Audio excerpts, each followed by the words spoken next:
최근 유튜브에 하이라이트 기능이 생겨 예전에 만들어 두었던 영상들 중에서 다시 곱씹어봐도 좋을 영상들을 선정, 재편집해 땡땡땡화 재편집 버전이라는 제목을 달고 재방송하고 있습니다. KKMD 시청자 여러분들의 많은 응원과 시청 부탁드리겠습니다. 대한민국 공군 F-35A와 미 공군 F-35A 사이에는 엄청난 성능 차이가 있다 없다? 터키는 F-35A 사업에 2008년부터 참가했을 뿐만 아니라 초기 주문 수량만 100대 이상으로 영국 다음으로 많은 투자 지분을 보유하고 있는 나라였습니다. 따라서 터키는 F-35A와 관련하여 상당한 분량의 기술 이전을 받을 수도 있는 나라이기도 했죠. 하지만 이런 터키와 미국의 밀월 관계는 2014년 이슬람주의 정치를 표방하는 에르도안이 대통령으로 당선되면서 금이 가기 시작했고, 에르도안 터키 대통령이 러시아제 S-400 지대공 미사일 시스템을 미국의 강력한 반대에도 불구하고 도입하면서 마침내 파경에 이르게 되었습니다. 2019년 4월 미국 정부는 터키를 향한 F-35A 판매 거부를 공식적으로 발표했습니다. 터키를 향해 배송될 준비를 하고 있던 F-35A 8대는 미 공군이 인수했는데요. 이 사건 경위를 해외 기사로 읽다가 발견한 흥미로운 점은 이 F-35A들이 바로 미 공군에 인도된 것이 아니라 대규모 소프트웨어 변경 작업을 거치고서야 인도되었다는 사실입니다. 이 사례는 해외 우방에 판매하는 버전의 F-35A와 미 공군이 운용하는 F-35A 사이에는 많은 성능상의 차이가 있을 수 있다는 사실을 암시합니다. 제가 이미 설명드린 대로 같은 하드웨어라도 운영 소프트웨어의 성능에 따라 50% 이상의 성능 차이가 날 수 있기 때문입니다. 결과적으로 대한민국 공군이 운용하는 F-35A도 미 공군이 사용하는 F-35A와 꽤 큰 성능상의 차이를 보일 것이라는 논리적인 추론이 가능합니다. 어쩌면 일본이 사용하는 F-35A와도 차이를 보이고 있을지도 모릅니다. 어떻게 그렇게 단언할 수 있냐고 반론을 펼치는 분들도 있으실 겁니다. 하지만 제가 처음 KF-X 블락 3를 인도네시아에 판매하는 가상의 경우를 예로 들었던 이유가 바로 여기에 있습니다. 해외로 수출되는 자국 최첨단 전투기의 중요 부품이나 소프트웨어에 왜 안전장치 혹은 다운그레이드된 부품을 사용할 수밖에 없는지 그 이유를 설명하기 위해서였죠. KF-X 대신에 F-35A를 인도네시아 대신에 대한민국을 대입해서 생각해 본다면 간단하게 도달할 수 있는 논리적 귀결입니다. 대한민국 공군의 F-35A와 미 공군의 F-35A는 하드웨어적으로 동일한 것으로 알려져 있습니다. 하지만 F-35A의 가장 큰 장점은 스텔스 기능에만 있는 것은 아닙니다. 날아다니는 컴퓨터라고 불릴 정도로 우수한 항공 전자장치들도 매우 중요한 역할을 합니다. KKMD 189와 추력대 중량비와 ing면 하중으로 살펴본 KF-X의 뛰어난 기동성을 살려라 편에서도 설명한 적이 있지만, 스텔스 성능을 높이는 설계는 보통 기체의 기동성과 비행 성능을 떨어뜨리는 결과를 가져옵니다. 그 영향으로 추력대 중량비가 낮아지고 ing면 하중은 높아져 기동성이 떨어지게 된 F-35A이지만, 이 모든 것들을 상쇄시킬 수 있는 힘이 바로 F-35A의 APG-81 A사 레이더를 비롯한 각종 첨단 항전 장치들에서부터 나온다는 것이죠. 컴퓨터가 제대로 된 성능을 발휘하기 위해서는 제대로 된 소프트웨어의 존재가 필수라는 것은 누구나 알고 있는 사실입니다. 어느 방향으로든 자유롭게 강약의 크기마저도 임의로 조절할 수 있는 최첨단 하드웨어인 A사 레이더가 강력한 레이더 신호를 발사하더라도 되돌아온 레이더 신호를 제대로 분석해 줄 수 있는 소프트웨어가 없다면 조종사 입장에서는 레이더 장치가 없는 거나 다름없다는 뜻입니다. 대한민국 공군의 F-35A와 미 공군의 F-35A에 있어 가장 큰 성능상의 차이는 레이더에 포착된 전투기를 빠르게 식별해내는 식별 소프트웨어와 A사 레이더 및 적외선 감시 및 추적 장치 IRST를 활용하여 스텔스 전투기들을 탐지해내는 스텔스 표적 탐지 모드 등에 있을 것으로 전문가들은 예상하고 있습니다. 이 기술들은 미래 제공권 장악에 있어 매우 중요한 핵심적 기술들이기 때문입니다.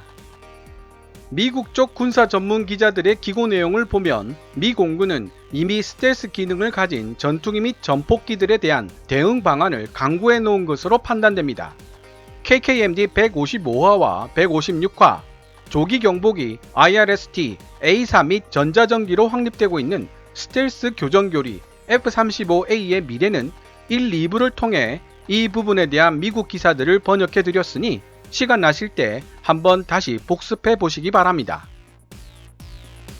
A4 레이더를 활용한 스텔스기 탐지 이론 중 하나를 간단하게 설명드리면, 기계식 레이더와는 달리 A4 레이더는 레이더 빔을 전자적으로 통제하기 때문에 주파수나 출력의 크기, 방향 등을 마음대로 조절할 수 있습니다.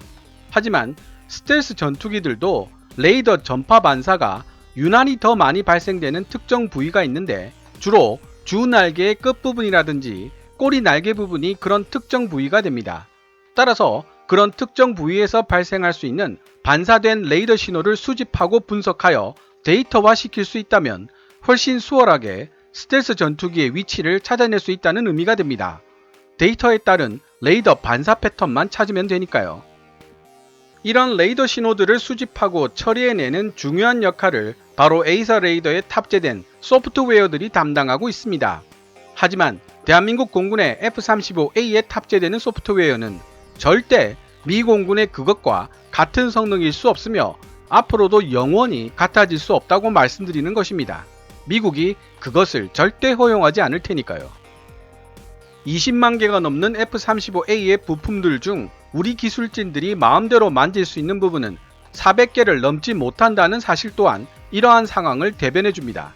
분명히 내 돈 주고 샀는데 내 마음대로 유지 및 관리는커녕 수리도 못하니 이게 한국 전투기인지 미국 전투기인지 모르겠다는 불만이 공군 내부에서 나올 만도 합니다. 이는 우리나라뿐만 아니라 일본 및 호주에도 모두 적용되는 사항입니다. 그리고 미국의 한마디면 데이터 링크로 연결되어 있는 모든 F-35A의 기능이 동결될 가능성이 있다는 사실도 무섭죠. KF-X의 개발은 이런 이유 때문에라도 더 큰 상징성과 실용성을 가지게 됩니다.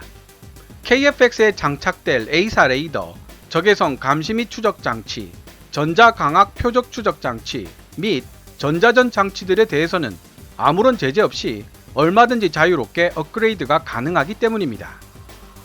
한때 KF-X의 A4 레이더 성능에 대해 여러가지 말들이 많았지만 시제품이 나오고 KF-X 동체 조립이 최종 과정에 들어가면서 KF-X A4 레이더의 하드웨어적인 성능은 대한민국 공군이 운용하고 있는 F-35A의 APG-81 A4 레이더와 거의 호각을 이룬다는 평가들이 줄을 이루고 있습니다.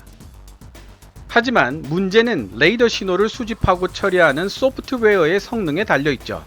이 부분에 대해서는 KKMD 184화 김칫국은 이제 그만 국산 A4 레이더가 넘어야 할 산은 편에서 상세하게 설명해 드린 적이 있습니다.